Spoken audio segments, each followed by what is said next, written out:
ya Mahdi, salam takzim kami yang tak pernah lelah menanti. Salam ya Mahdi, kami masih setia dengan semua janji-janji kami. Allahumma sholli ala Muhammad wa ali Muhammad. Allahumma sholli ala Muhammad. Allahumma sholli ala Muhammad wa ali Muhammad.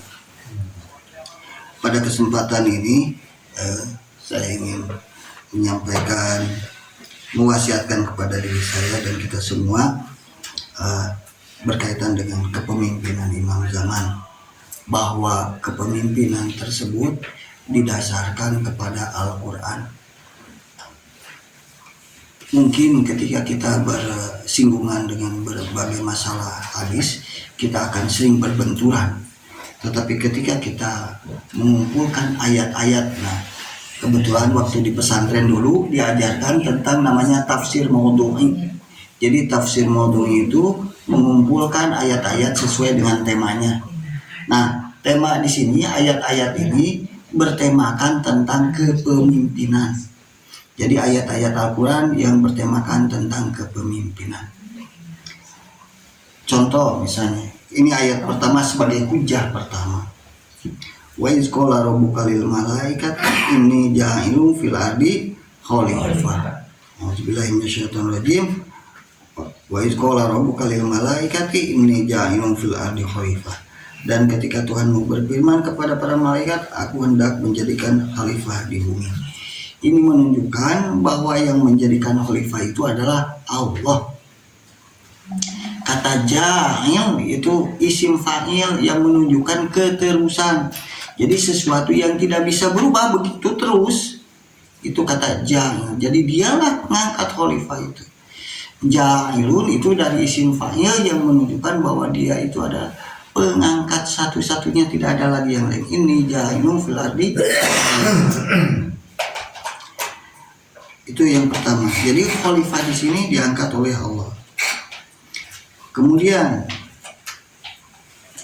ayat yang lain dari surat Shad, ya Daud, inna ja'alnaka khalifatan fil ard. Hai Daud, aku menjadikan engkau sebagai khalifah di muka bumi. Berarti cocok dengan ayat yang tadi kan. Jadi ayat yang pertama Allah ternyata yang mengangkat khalifah. Ayat yang kedua di surat Shad secara tegas, kalau bolehlah, kalau yang pertama mungkin orang bisa berselisih pendapat, tapi untuk surat Shad itu memperkuat keterangan yang pertama bahwa khalifah itu diangkat oleh Allah. Ya Daud, inna ja'alnaka khalifatan fil ard. Karena kata khalifah itu sendiri artinya adalah wakil. Khalifatullah artinya wakil Allah. Kalau dia wakil Allah, siapa yang mengangkatnya? Ya Allah gitu.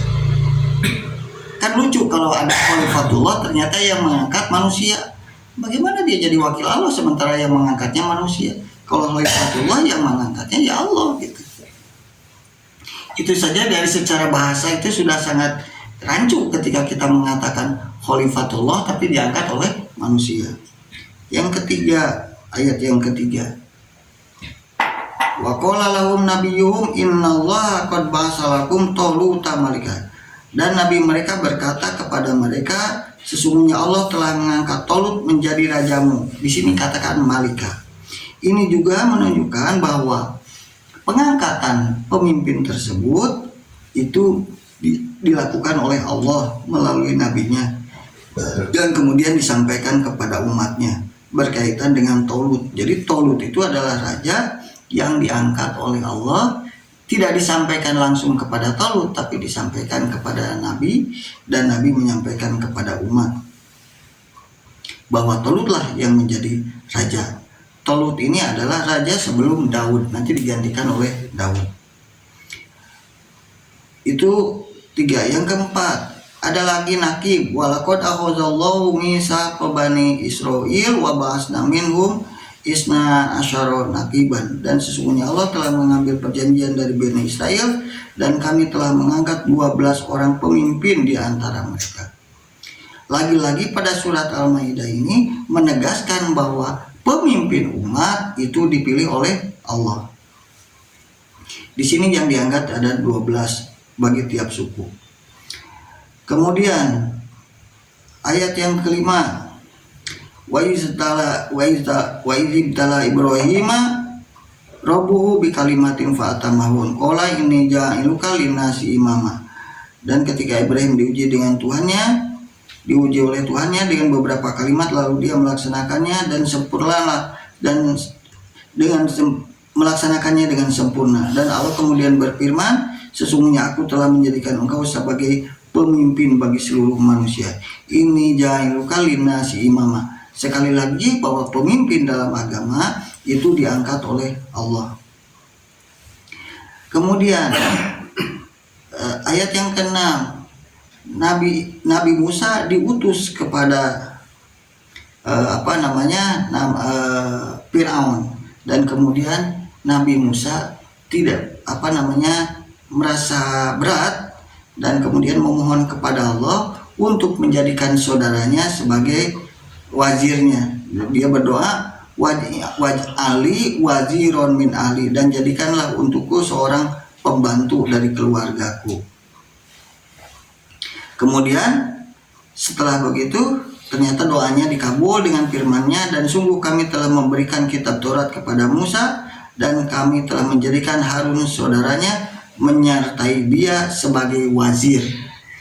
Jadi ketika seseorang misalnya diutus pergi ke sana, nah Nabi Musa itu tidak kemudian tiba-tiba mengambil Nabi Harun misalnya. Kalau kita misalnya disuruh seseorang misalnya untuk pergi ke pasar, kemudian dia berangkat aja bawa temannya tanpa memberitahu yang memerintah. Nah kalau Nabi Musa kan diperintahkan, ternyata meminta gitu. Jadi tindakan mengambil Nabi Harun itu bukan sesuatu, artinya Nabi Musa itu mengetahui bahwa itu wewenang Allah, bukan wewenang dirinya. Yang ditugaskan itu adalah dirinya. Sementara dia mau mengambil Nabi Harun, nah bilang dulu sama Allah dengan memohon kepada Allah untuk menjadikan Harun sebagai wazir. Dan kemudian pada ayat Al-Furqan, surat At-Toha menunjukkan bahwa Nabi Musa meminta kepada Allah agar Harun dijadikan wazir. Surat Al-Furqan ayat 35 menunjukkan bahwa Allah telah mengangkat Harun sebagai wazirnya. Nah, pertanyaannya, apakah posisi wazir tersebut? Posisi wazir tersebut pada satu ketika akan menggantikan siapa yang dibantunya itu, wazirnya itu. Jadi Nabi Harun itu sebagai wazir, pembantu siapa? Pembantu Nabi Musa. Ketika Nabi Musa tidak ada, maka wazir itulah yang kemudian menjadi pemimpinnya. Mana dalilnya? Di antaranya dalam surat Al-A'raf, wa qala Musa li akhihi Haruna ukhlufni fi qaumi, dan berkatalah Musa kepada saudaranya yaitu Harun, gantikanlah aku dalam kepemimpinan kaumku. Ukhlufni itu adalah kata perintah dari kata khalifah. Khalifah menggantikan, ukhlufni. Berarti kemudian ada riwayat hadis yang menyatakan bahwa Sayyidina Ali, Imam Ali itu adalah wazirnya. Nah, berarti ketika Nabi Muhammad itu tidak ada, maka wazir inilah yang kemudian menggantikan beliau gitu. Kemudian bagaimana dengan tadi kan ayat-ayat yang tentang masa lalu, bagaimana tentang masa kini?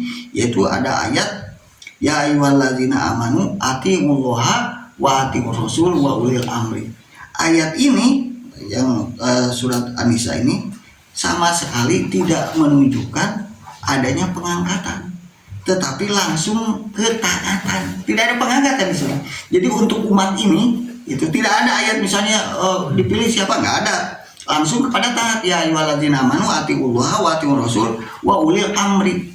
Ini menunjukkan bahwa ada 3 yang harus diikuti, yaitu Allah, kemudian Rasul, dan ulil amri, dan ketiganya harus ada. Jadi tidak bisa misalnya kita tidak bisa tidak taat kepada Allah karena Allah itu ada. Kita tidak bisa taat kepada Rasul karena Rasul itu ada. Ulil amri juga harus selalu ada. Atiullah wa atiur Rasul wa ulil amri, berarti ya tiga-tiganya harus selalu ada gitu. Tidak bisa menjadi tidak ada. Kenapa? Karena kalimatnya adalah ati'u. Ati'u itu adalah perintah. Kata perintah menunjukkan sekarang dan seterusnya. Artinya bahwa ayat ini menunjukkan bahwa ulil amri itu akan selalu ada selamanya.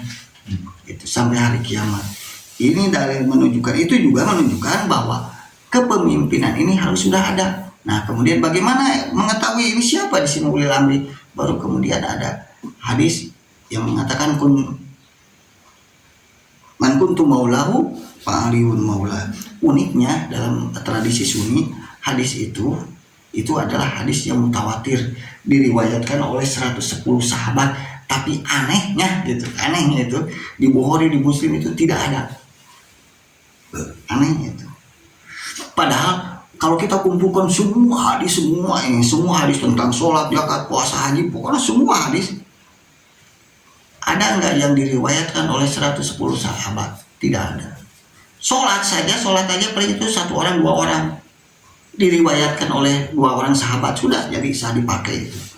Tapi ini hadis ini itu mutawatir. Jadi kalau maka Al-Amini langsung membuat sebuah kitab. Jadi hadis Al-Ghadir ini adalah hadis nomor 1 dari seluruh kumpulan hadis. Kalau ada misalnya sedikit hadis mutawatir itu adalah hadis yang sudah pasti tidak mungkin bohong, karena pada setiap tahapan tobakot disebutnya, tiap tahapan itu diriwayatkan oleh 9 lebih orang yang meriwayatkannya. Jadi kemungkinan tidak bohong. Nah, itu dalam tradisi ilmu hadis.